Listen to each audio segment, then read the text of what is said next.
नाश्त्यासाठी अंड्यापासून करता येतील असे 2 झटपट असे प्रकार आज आपण करणार आहोत। नमस्कार, स्वागत आहे तुमचं मराठी किचनमध्ये।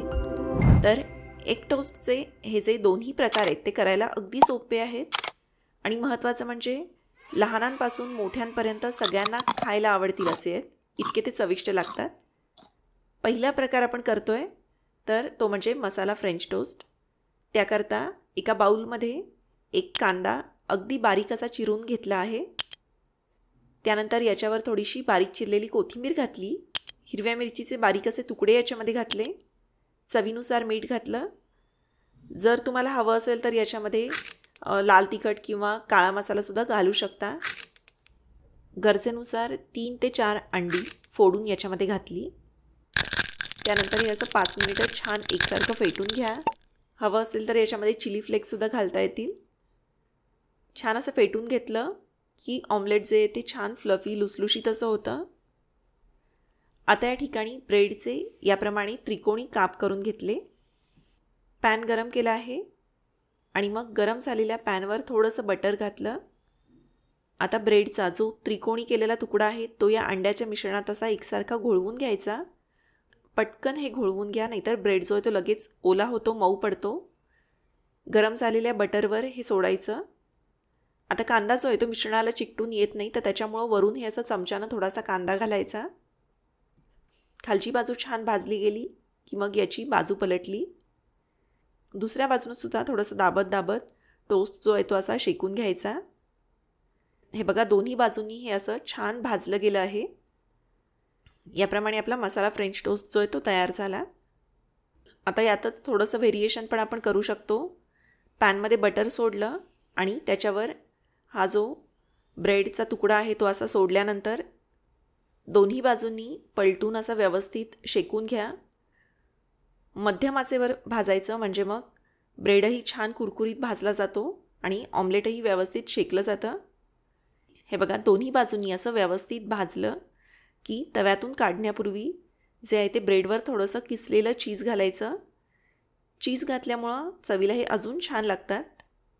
तर अशा प्रकारे आपले मसाला फ्रेंच टोस्ट जे ते तयार झाले। टोमॅटो केचपसोबत किंवा चिली सॉससोबत हे जे फ्रेंच टोस्ट आहेत ते खायला अतिशय छान लागतात। आता ब्रेड ऑमलेटचा दुसरा प्रकार जो आहे तोही असाच सोपा आहे। तर याकरता पॅन गरम केलं आहे, पॅनवर थोडंसं बटर घातलं। पॅन व्यवस्थित तापलेलं असताना जर का याच्यावर अंडं सोडलं तर ऑमलेट जे ते छान लुसलुशीत फ्लफी असं होतं। त्याच्यामुळं व्यवस्थित तापल्यानंतरच याच्यावर अंडं सोडायचं। अंड्याचा जो पिवळा भाग आहे तो असा थोडासा पसरवून घ्या, म्हणजे मग एकाच ठिकाणी तो राहत नाही, घट्ट असा राहत नाही। अंड्यावर थोडंसं मीठ भुरभुरायचं।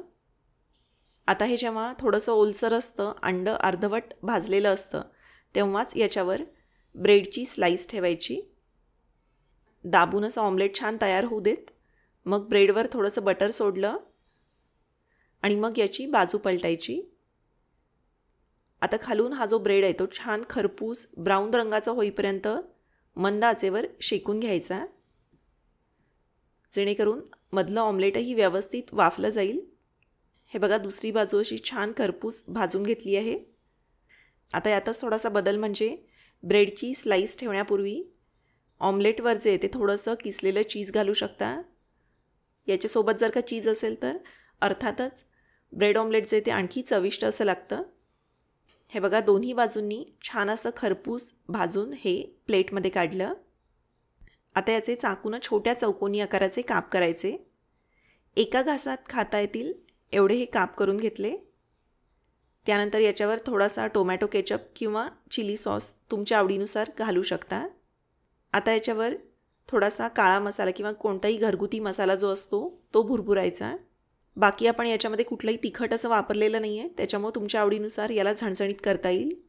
त्यानंतर बारीक चिरलेला कांदा घातला, बारीक चिरलेली कोथिंबीर वरून घालायची। हे बघा, छान झणझणीत अशी अंडा खांडोळी आपली नाश्त्यासाठी तयार झाली आहे। नाश्त्याचे हे दोनही प्रकार अगदी झटपट होणारे, पौष्टिक तसेच चविष्ट आहेत। त्याचप्रमाणे याची रेसिपी तुम्हाला कशी वाटली ते मला जरूर कळवा। व्हिडिओ आवडला तर व्हिडिओला लाईक करा। व्हिडिओची लिंक तुमच्या मित्रमैत्रिणींसोबत, नातेवाईकांसोबत जरूर शेअर करा।